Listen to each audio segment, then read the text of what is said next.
Hi, everybody. I'm Helena Warenko, and this is Code the State. This podcast is about how governments change in digital age and about people building that change. And we're launching today. Our guests know this field inside and out, and also from two different angles, at least. Daniel Korski is a Danish entrepreneur, investor, and one of the key pioneers in GovTech in Europe. He's a former advisor to the UK Prime Minister David Cameron and co-founder of Public, one of Europe's leading GovTech companies, and one of people who helped shape the conversation around GovTech in Europe. Hi, Daniel. Nice to have you here. Hi, thank you for having me.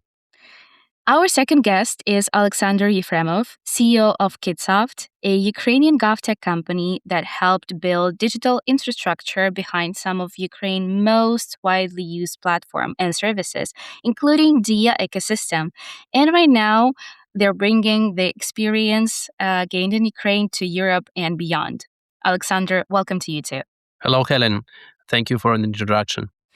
Okay, so before we go into deep water, let's warm up. We're going to do a quick Blitz round. So, digital government in one word. Oleksandr. Service. Daniel. Approachable. The biggest barrier to digital government today, political will or technical capacity? Yeah, I think both is super necessary because without technical foundation, you cannot execute. But political will is the leadership, right? And it's serious. It finds the political will, builds the capacity, and remove the blockers if the leadership is in place.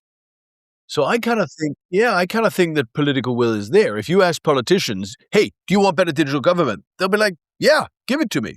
I think the issue we have is a culture of risk averseness across our administrations. People simply don't understand how technology can transform public services, and they see far greater risks than are really there. And so to me, the real barrier is really bureaucratic risk averseness. Mm-hmm. And when you don't understand something, your natural response would be to fear it and avoid it. To fear it or to hedge against it, to make sure that whatever you do is balanced out with other suppliers or not taking too many great steps forward in one go. And ultimately you end up with, a slower, more unimpressive set of solutions than could have been possible and that the politicians probably would have wanted. True. In 10 years, will citizens trust digital government more or less than today? Oleksandr. I hope more, but only for those governments that earn it through real performance, because trust won't come from slogans, I think it will come from good services, again, that are simple, that are reliable, that are secure. And now this is how trust could be built by governments. Daniel? Yeah, this is a fascinating question. My thoughts really are kind of twofold. Like the first one is almost like a negative thought, right? Because people very rarely trust government more after they've used a service well. And that's the sad reality of our sector, right? People use great government services that are digitally available all the time, and they never think about it, and they therefore just take it for granted. But the 1 second that a service collapses or doesn't function in the way that people expect, there's a very quick kind of reaction against that. And reprimand, concern, everybody's kind of like trying to avoid blame. Everybody's saying, well, we shouldn't have done that. So I think a lot of what will depend on whether people will trust digital services more is kind of, will we avoid some of the really big challenges, whether that's because of cyber attacks, data leakage, or just the sort of collapse of services. And that's sort of my first thought. Those would be my 2 points. Avoiding the glaring risks and then applying AI successfully. Thank you, Daniel. I think it's actually a perfect segue into my next question to you about the biggest strength of GovTech in Europe right now. Because on one hand, we have things like AI Act and everything that you just stated. But on the other hand, it's also kind of push for progress. So in your eyes, what's the strength here? Look, I mean, the biggest strength Europe has in this sector is ultimately that we have a compact between government and citizens around the idea of public services, the value of public services, indeed the importance of public services. A key part of that is this European notion that public services ought to serve the public, be democratically accountable, and so forth and so on. And if you compare that to the two other relevant markets, China on the one hand and the US on the other, you have a very different idea of a compact between the citizen and the state and what citizens expect the state to do. I'd argue that in China, the state is feared, and in America, the state is often thought as unnecessary. And so I think our greatest strength in Europe isn't really this or that technology or this or that rule set. It's the fact that we have a culture of respect and expectation of public services, which kind of allows us to then deploy. It also means, of course, that when you fail, the disappointment may be greater than if you were to fail in a place where people don't expect much from the state anyway. Sounds a little bit like what the President Macron said. Does it need change? For sure, but our minds are definitely set in the right direction already. Oleksandr, about similar topic, but in Ukraine, what can you share about the main ecosystem and technology drivers for GovTech in Ukraine right now? Yeah, everyone knows Diia, and it's a super important ecosystem project that already shaped the GovTech in Ukraine. And if you want to launch service very fast, if you are a governmental agency or even municipality, you are searching, you are looking to implement it in Diia. Yeah, this is why, because it's important for marketing. If you have your service in Diia, then it is already used by 23 millions of people. So obviously, it's the main driver. But if we talk about difference, because I have a thought around what Daniel had said. In Ukraine, the trust for government is not so high traditionally, and Diia is one of the of a few services or concept that really trusted by citizens. And traditionally, Ukrainians don't trust government, but Diia is quite opposite. This is why it's driving GovTech in Ukraine right now. As a Ukrainian myself, I would have to agree with you. We're a very democratic nation. We will not say any bullshit, but because the government kind of invested in building trust from the ground up, and a lot of services are actually based on the citizen values as it is for our democracy. I feel like it built a very solid foundation of usability of the system and actual contribution to that.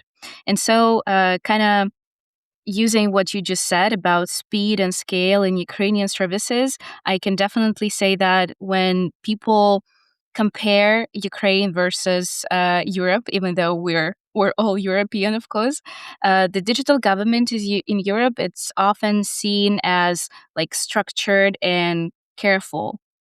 So, Daniel, from your perspective, can you please share what defines European approach to digital government? What does Europe do like really well on this topic? And sometimes they're the same and often they're not. And in the case of digital government in Europe, I think that's kind of a pretty obvious case where you have instances where you have really impressive digitized public services to the point where people don't even think about it.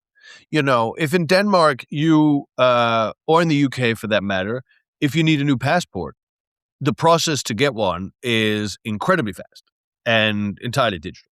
Across most Scandinavian countries, the deployment of various forms of digital identity, but also spreading that digital identity from the government out into the private sector has been enormously successful. So you basically have a government-issued digital identity, but it's also the one that you use to log into your insurance company and your bank and so on and so forth. So we have a number of instances where I think, digital solutions have like been very impressive and become a mainstay of how people interact. A bit like you might say in China, WeChat has just taken over a whole bunch of functions. We don't really work in the same way in Europe with these kind of super apps, but you have a kind of like super appness in some of these government digital identity schemes that allows for a whole bunch of things, both private and public. And I think that's been a real strength and a real impressive. So here you have some good examples of something that is done really well and something, on the other hand, that isn't really done well. But of course, how we talk about these things kind of varies and is often different than what the reality is on the ground. And would it be fair to say that sometimes Europe is too cautious to innovate? I think on the whole, I think that's true, but you could probably say that about most governments besides the Singaporean government and maybe like the UAE. I think in the reality, there isn't one Europe. There is a very digitized, forward-leaning Nordic region, which has moved to almost exclusively cashless societies with digital ID issued by the government, and almost no platform, um, does not exist that allows you to deal with things from your schooling to your hospital visits. So you have those kind of societies, the vanguards, if you will, and then you have the laggards in a number of different, largely southern and eastern societies, where, frankly, you just haven't had the kind of consensus and foresight to build the requisite digital system. And I think, ironically, Germany is probably like the worst of the laggards, a country that has hung on to undigitized core processes of government and citizen engagement far beyond what's required and necessary. Sure, anchored in their particular historical and political experience about government surveillance, particularly in what used to be Eastern Germany. However, you have this, laggard group of countries led by Germany, and then you have a bunch of countries that are kind of like, in the middle, coasting along, doing good stuff, but not transforming the citizen experience either. So there isn't really like one Europe. In this case, much as there isn't one Europe when it comes to defense spending or, agriculture transformation, there is a divided Europe here. And unfortunately, I don't think that, the European Union has been, successful enough in driving some of the transformation from the best places to some of the laggards. Thanks, Daniel. Alexander, question to you. Would you say that Ukraine is currently somewhere in the middle, or because we're so high up in many indexes for digitalization, we can actually be considered as somebody who is an avant-garde? Yeah, I think we have a lot of things to do, but regarding the speed of development and level of digitalization and expectation, because it's expectation of people that driving government, and government reacts on it. And the overall concept of Diia was a kind of reaction on this high expectation. And we expect from, we already have banking application, had them 5 years ago, and we had insurance and tickets and everything digital, because we have a lot of tech savvy people, and we were adopted to governmental services, but we have a very bureaucratic and paper-based processes at the time. But after Diia, this potential realized, and we now have a super powerful tool to launch a lot of new services in parallel. So now it's a lot of teams that already work with Diia, with the Diia portal, with Liquio, that can launch digital services in Ukraine, keeping the pace. And of course, the war that is ongoing is also pushing us to move faster, maybe cut corners, and even our legal teams that are super conservative in governmental structures, they became kind of more agile, right? So they work in parallel with the development teams that create product, like product team, technical team, legal team. All of them work in parallel to launch a service. So I think this is super important, and this is something that changed the level of GovTech in Ukraine. And in this sense, we can be considered as avant-garde. But also we have a lot of legacy systems, right? Like in every country, there are legacy, and could be very slow processes of integration with legacy registers and systems. And this is why we also need to deal with these problems and have these different tools for integration, how to build them faster. Maybe these long projects of re-engineering of this internal legacy system, they are also in place, and it's more weird experience, but at the same time, we can also deliver services even having this type of systems that are very typical for governments or for big enterprise companies. Yeah, definitely. It's not like we can just move on and forget about every system that was ever made because money were very well spent on those. Moreover, since it was kind of recent, Burr, what was the driving force behind this expectation of a society to deliver something like Diia? Like, was it based on a reaction to society by leadership, or was it crisis, or maybe willingness to rethink and rebuild everything from the basis, like to do it right?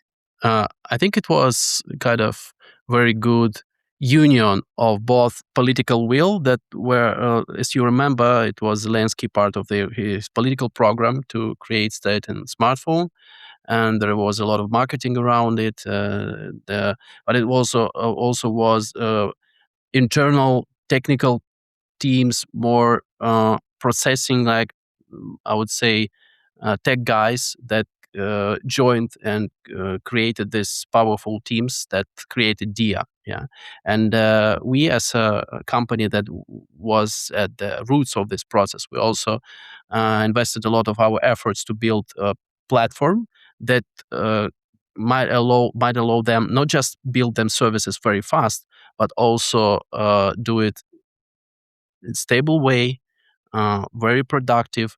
So we did a lot of engineering and trying to keep this platform solid and develop it through the time, because the request from government was just to build new services, but we needed to like preserve this proper level of stability and keeping this potential to grow further. So we understood that it potentially could be hundreds of services with millions of people from the day one, and this is how it happened. Yes, and look where everything is right now with the Diia portal with over 23 million users and growing. So congratulations.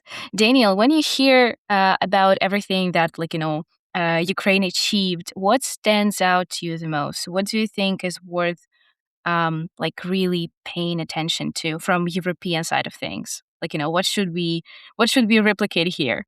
I mean, first of all, hats off to Oleksandr, Kitsoft, but also, the Ministry of Digital Affairs, Mikhailo Fedorov and previous ministers and deputy ministers who have driven this transformation in an extraordinary context in times of conflict and then war. So first of all, I mean, it's just so impressive, right? In millions of miles, I was about to say, but far away from front lines, people are incapable of producing anything that's half as good, right? And that, I think, it's not as tangible, but it really ought to remind Europeans that great can happen, and the circumstances most Europeans work under are far more perpetuous and opportune than those that the Ukrainians worked under. So I think that's the sort of first thing to say. I think the second thing is actually something, Oleksandr, you've already touched on, right? Which is this point that in a context where people have a lot of distrust for the Ukrainian state, and frankly also a lot of reason to distrust the Ukrainian state, both historically and now, they trust this product. And that, with 20 million daily users or something like that, with a population of 40 million, that is an extraordinary achievement. So it's kind of like this question of, the first question was, if the Ukrainians could do this in war, what can you do at peace? The second question is, how do you build that level of trust? Because you can have lots of sort of individual solutions that do this or that, meet this KPI or that KPI, but the idea of having built that level of trust, I think, is really kudos to the Ukrainians and something that most people should think about. That really is kind of maybe one of the best things about it. This idea, this super appness, right? Consumers have a lot of things to face, right? They have a lot of apps. There are a lot of things flowing in and out of their smartphones. Maybe over time, as agents play a bigger role in our online lives, a lot of these things will disappear. But personally, I suspect that human beings, at least for now, enjoy the variance of design. And so, there's a lot of challenges associated with getting consumers and citizens to focus. And therefore, building a kind of ecosystem that people trust, and that for every time you add something new, people kind of like go on a journey with you and don't see it as a totally separate standalone product. I know that, there are different brands. Diia for business is different than a Diia for the citizen, but there's still this kind of ecosystem logic, which means that people are beginning to see that as they see Google, and if Google pushes out something new, people are like, well, it could be good, it could be bad, but it's definitely trusted because it's Google, right? And I think that's what probably is the most impressive thing about the Diia ecosystem, I think. And the small thing I'd say is, I'm involved in a bunch of projects where we try to pull data from different public sources. And, it is very impressive what Ukraine has kind of offered up. And not just in Diia, you have the Prozoro procurement system, which has, really a very impressive, caliber. So there are lots of different things. But to me, it's kind of like, let's push the question up a bit. And it's kind of like the ability to work in war. What does that tell Europeans in peace? The ability to build enormous trust. And then because of you have that, a journey towards an ecosystem approach that allows you to add things and people then accept it as part of their daily way to work. Code state. Thanks, Daniel. Yes, I think the word that we may also use here is the unification, and actually the single entry point for everything that you might need from the government. Because as a regular human being, I'm a little bit tired of looking for the right entry when I need something. I would rather use the same entry and then let the system guide me in whatever service I need. I would just say, just on this point before we move on, but if you do that, it is incumbent upon government to make absolutely sure that some of the very legitimate concerns citizens might have are addressed, such as, is my medical record going to in any way be shared with anybody that is part of the state more broadly, but appropriately and by law should not have access to that particular record of mine. And so the more that you drive towards that integration, in a way, kind of like a very undigital component needs to be very strong, which is the right to redress, a legal framework that is very clear about what is possible and what is not possible, responsibility clearly allocated for problems that may occur, including at the political level. So I just sort of add that dimension. Definitely, yeah. The certain, once again, level of trust should be achieved, and the citizen shall understand that, well, the government won't just send my data to somewhere that I don't want it to be shared upon, not even my knowledge, but my potential desire not to share this data. So yeah, that should be secured.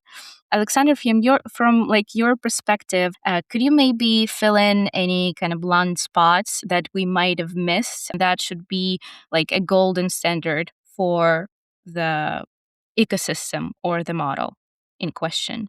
A lot of international projects, and we come to different countries, do discovery, and understand that there is a lot of similar problems that existed in Ukraine, but there is a bunch of new problems that even didn't exist in Ukraine. Yeah, like connectivity, for example, because the problem of connectivity was kind of solved when we started for the most part, at least for cities. But in a lot of countries of the world, there is no connectivity, and you should create services that could cover this last mile. So potentially, you can build services for government officials, right? And these services for government officials should work in the proper way, also control the whole process, do possible verification, and you also should think around the user experience and of government officials that serve citizens, right? It's kind of offline process, but with a lot of online tools that are similar to what Diia has. And this is a big puzzle that we are now solving for a couple of countries. And also, I see a lot of things that could be also kind of taken from other countries. For example, we see that a lot of things that around tax collection and spendings are much more transparent in a couple of European countries, and in Ukraine it's still not transparent enough.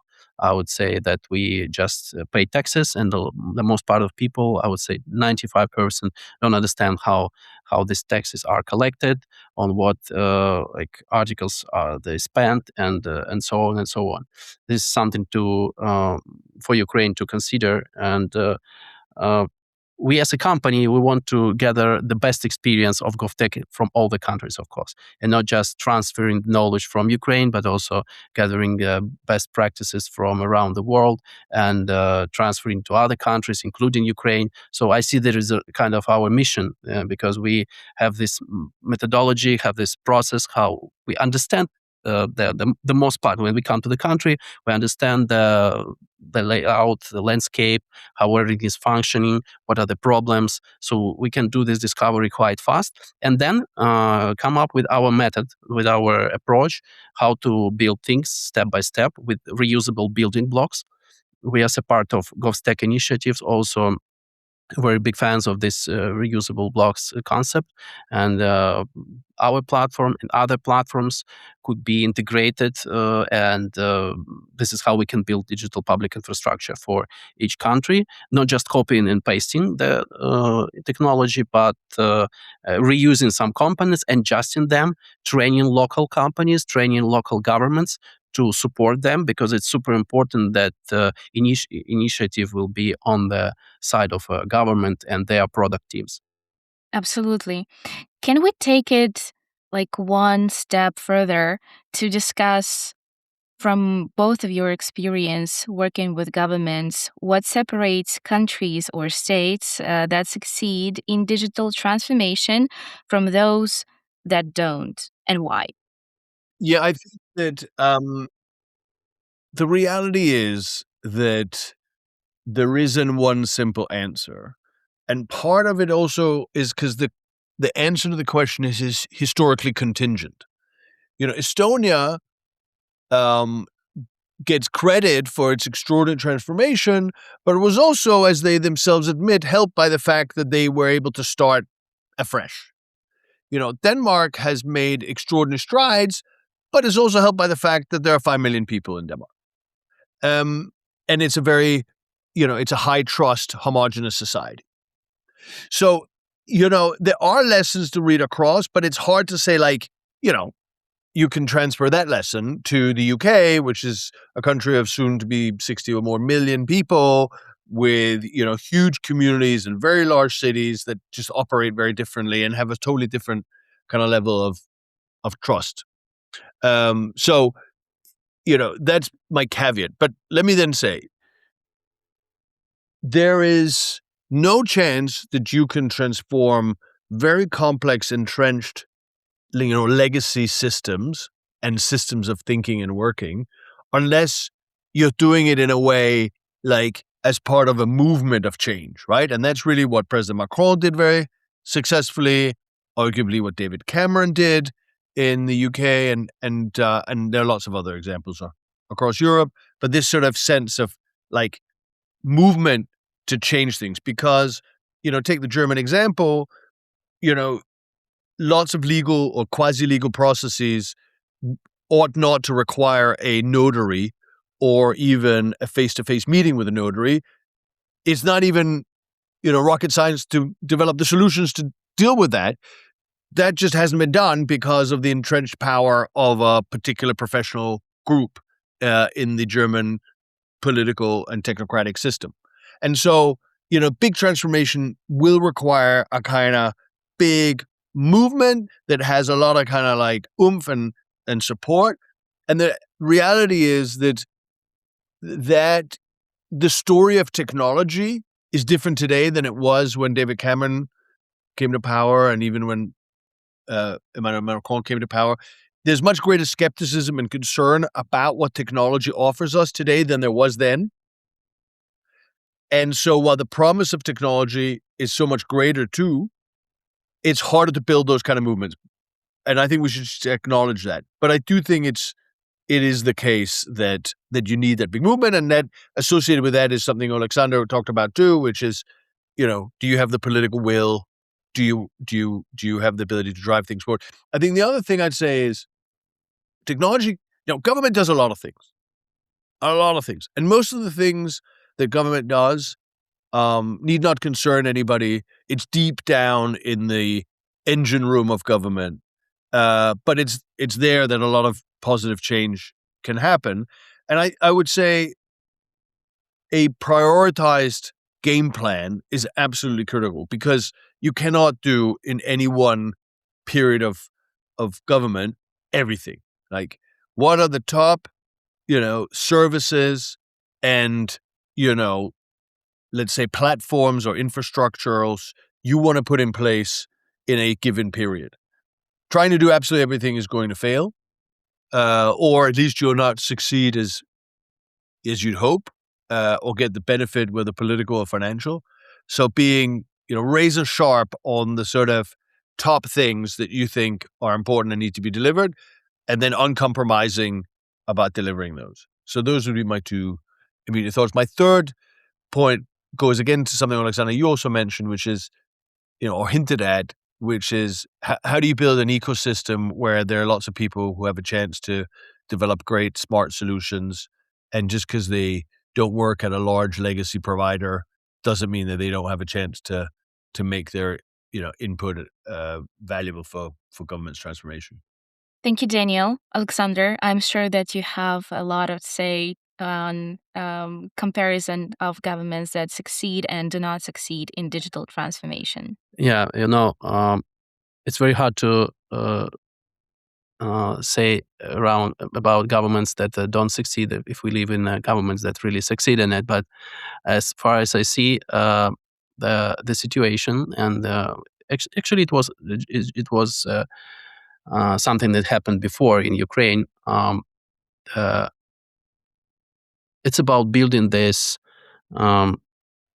movement. So is what Daniel just said, and it's political thing, of course, and also to have this flag and start this movement, and to be clear in your communication, of course, to choose right priorities.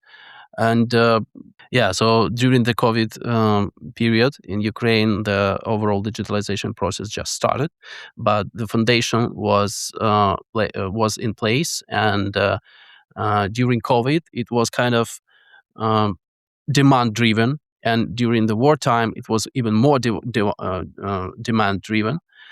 And all these cyber attacks, it shaped the level of cybersecurity for the platforms and the measures that should be taken to preserve the critical assets. So we had this story. But what I see in other governments that are not so successful in governmental transformation is that they have this siloed digitalization. So they have different centers of digitalization in their countries. They are not connected. They don't want to interact. And this is why there is no single movement of digital transformation. There is a dispersed,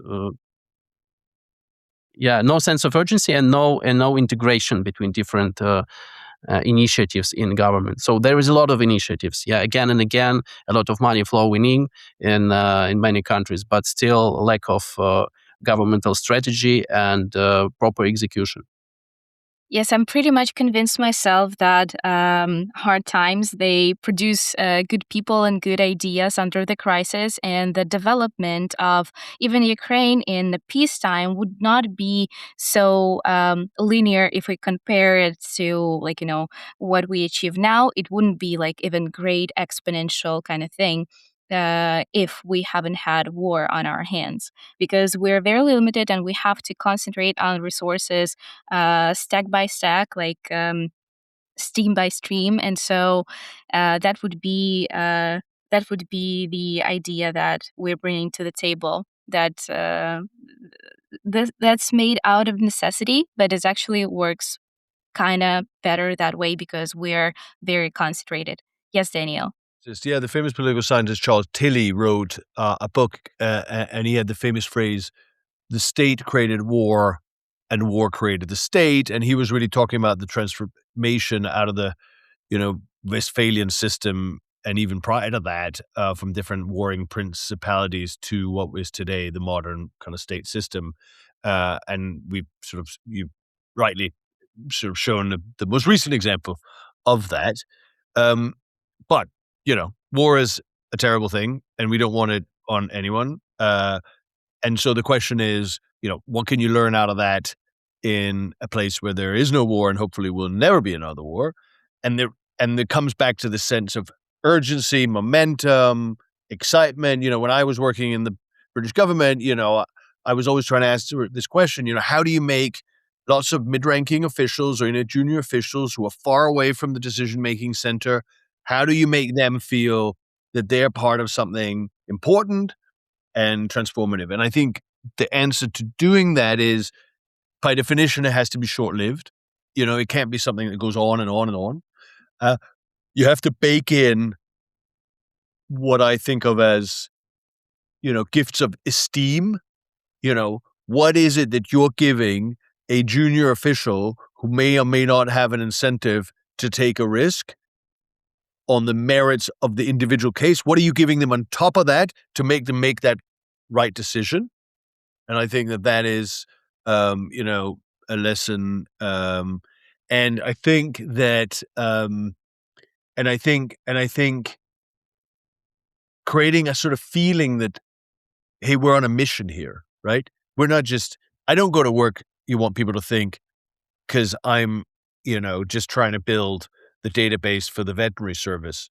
No, I go to work here because I'm trying to create, a fantastic, Polish agricultural sector, because I know that in doing so, I'm going to help Poland become an amazing country. It goes back to that famous line about John F. Kennedy saying to a cleaner at NASA, what's your job here? The cleaner said, to clean the floors. No, your job is to put a man on the moon. We're all part of this mission. And I think that's critical, especially in this sort of line of work. Yes. I wish somebody published a playbook on how not to transform the digital transformation into a money pit. That would be good.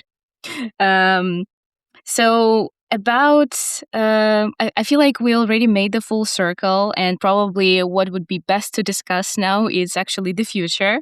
So looking ahead, Oleksandr Kitsoft built one of the first national AI assistant officially published in the whole world for public services. It was Diia AI.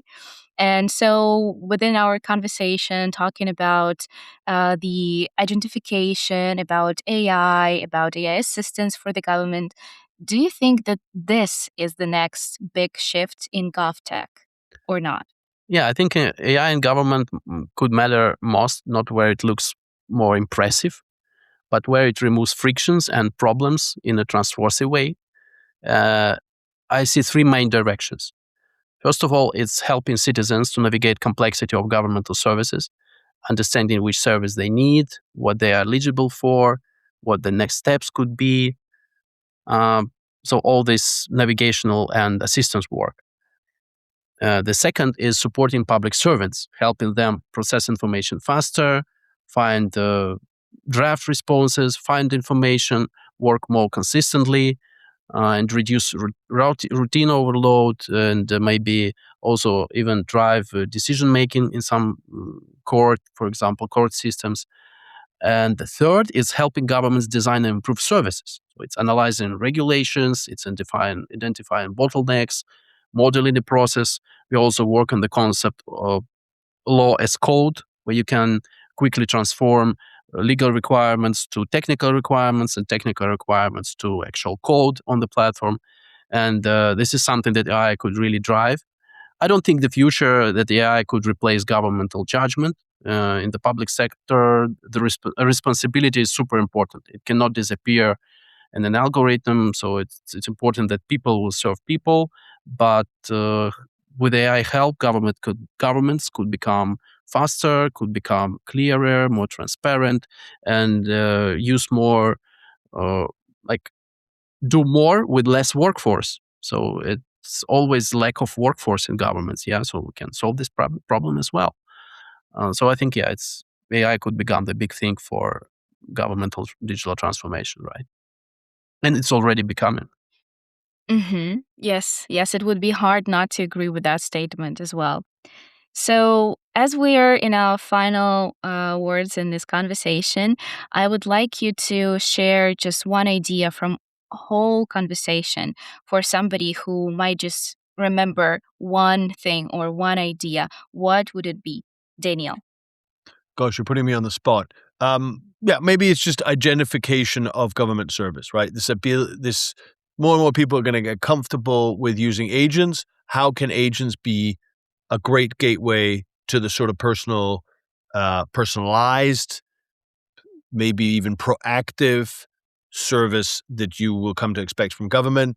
You wake up in the morning, you you don't just get an email reminding you of the tax return filing deadline, but an agent has already produced it. Agent shows up and says, these are the 4 things from government that's coming over the next 2 weeks, and I've prepared the tax relief for you.